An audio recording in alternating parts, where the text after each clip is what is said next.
जब लगे कि तुम सबसे छोटे हो तो याद रखना, एक चींटी भी इंद्र बन सकती है। अगर यह कथा आपके हृदय को छू जाए तो वीडियो को लाइक करें और सनातन धर्म की ऐसी दिव्य कथाओं के लिए चैनल को सब्सक्राइब जरूर करें। हर हर महादेव। इंद्र के मन में धीरे धीरे एक विचार जन्म लेने लगा, अब मुझसे बड़ा कौन। इंद्र ने विश्वकर्मा को बुलाया और कहा, मेरे लिए ऐसा महल बना जैसा किसी इंद्र ने पहले कभी न बनाया हो, सोने की दीवारें, हीरों के द्वार, मणियों का सिंहासन। लेकिन इंद्र का मन नहीं भरा। हर बार इंद्र महल तुड़वाते और नया बनवाते। विश्वकर्मा थक गए। वे शिव के पास पहुंचे। वह बोले, प्रभु, इंद्र का अहंकार बढ़ता जा रहा है। महादेव और विश्वकर्मा भगवान विष्णु के पास पहुंचे। विष्णु बोले, अहंकार का इलाज शक्ति से नहीं, सत्य से होता है। अगले दिन एक रहस्यमयी बालक अमरावती पहुंचा।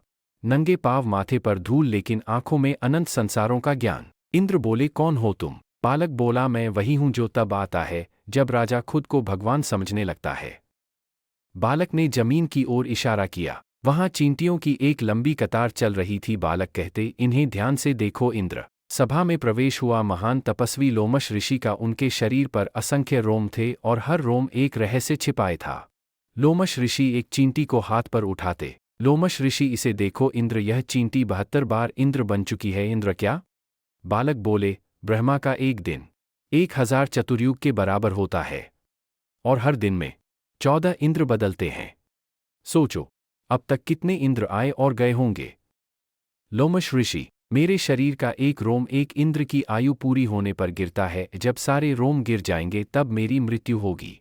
बहुत पहले एक राजा था, भूल गया जब पुण्य समाप्त हुआ वह गिर गया। कभी हाथी, कभी शेर, कभी सियार और अंत में एक छोटी चींटी। लेकिन एक बार उसने एक भूखे ऋषि को जल दिया था। वही छोटा सा पुण्य उसे फिर ऊपर उठाता रहा। अब इंद्र को वे चींटियां छोटी नहीं लगीं। उन्हें लगा मानो वे अपना ही अतीत देख रहे हों। इंद्र बोले, विश्वकर्मा, महल तोड़ दो।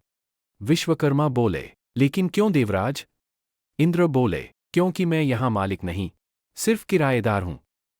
पद मिलने से आत्मा बड़ी नहीं होती, आत्मा बड़ी होती है सेवा से। रात में इंद्र लोमश ऋषि की कुटिया में। इंद्र बोले, ऋषिवर, इस जन्म मरण के चक्र से मुक्ति कैसे मिले? लोमश बोले, जब मैं समाप्त होगा तभी मुक्ति मिलेगी। तभी वह बालक भगवान विष्णु के दिव्य रूप में प्रकट हुए। विष्णु बोले, जब तक तुम कहोगे मैं इंद्र हूं तब तक गिरते रहोगे। जिस दिन कहोगे मैं भगवान का सेवक हूं, उस दिन उठ जाओगे।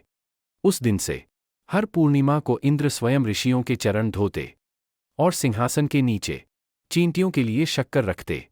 इंद्र बोला, ये मेरे पूर्वज हैं।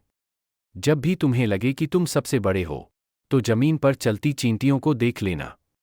हो सकता है वे तुमसे भी ज्यादा बार राजा रह चुकी हों। और जब लगे कि तुम सबसे छोटे हो तो याद रखना, एक चींटी भी इंद्र बन सकती है।